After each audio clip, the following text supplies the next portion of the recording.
छत्रपती शिवाजी महाराजांचा अवमान करण्याच्या घटना रोखण्यासाठी कायदा लागू करावा, खासदार उदयनराजेंची अमित शहांकडे मागणी। सिनेमॅटिक लिबर्टीमुळे होणारे गैरसमज टाळण्यासाठी सेन्सॉर बोर्ड स्थापन करण्याची ही मागणी।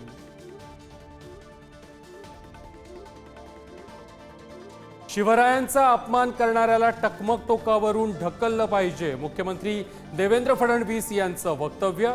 महापुरुषांचा अपमान सहन करणार नाही, मुख्यमंत्र्यांचा इशारा।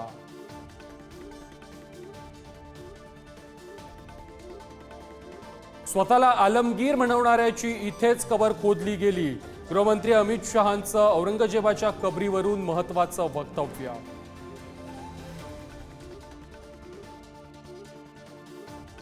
छत्रपती शिवाजी महाराजांचं दिल्लीत आणि अरबी समुद्रात स्मारक व्हावं, खासदार उदयनराजे यांची मागणी।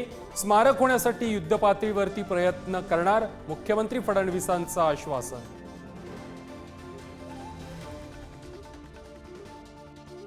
शिवरायांच्या 345व्या पुण्यतिथी दिनी केंद्रीय मंत्री अमित शहा किल्ले रायगडवर, शहांकडून शिवरायांना अभिवादन। शहांसोबत फडणवीस, शिंदे, अजितदादांचंही शिवरायांना अभिवादन।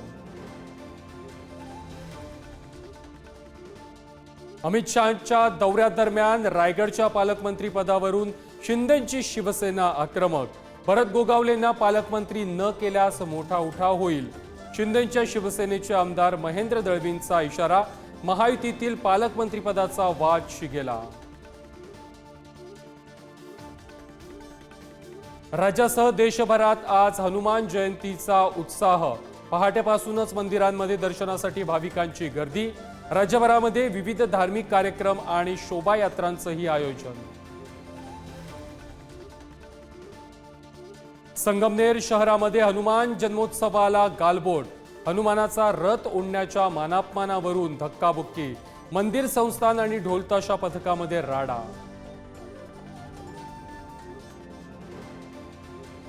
दख्खनचा राजा ज्योतिबाच्या चैत्र यात्रेला सुरुवात, गुलाल खोबऱ्याची उधळण करत पहाटे शासकीय अभिषेक आणि महापूजा संपन्न।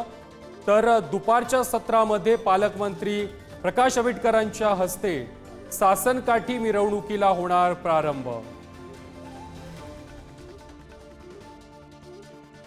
नागपूर शहरामध्ये उष्माघाताचे 3 बळी, उन्हाचा नागपूरकरांना फटका। शहरातील विविध भागात मागील 2 दिवसात 2 मृतदेह आढळले, तर एका व्यक्तीचा उपचारादरम्यान मृत्यू।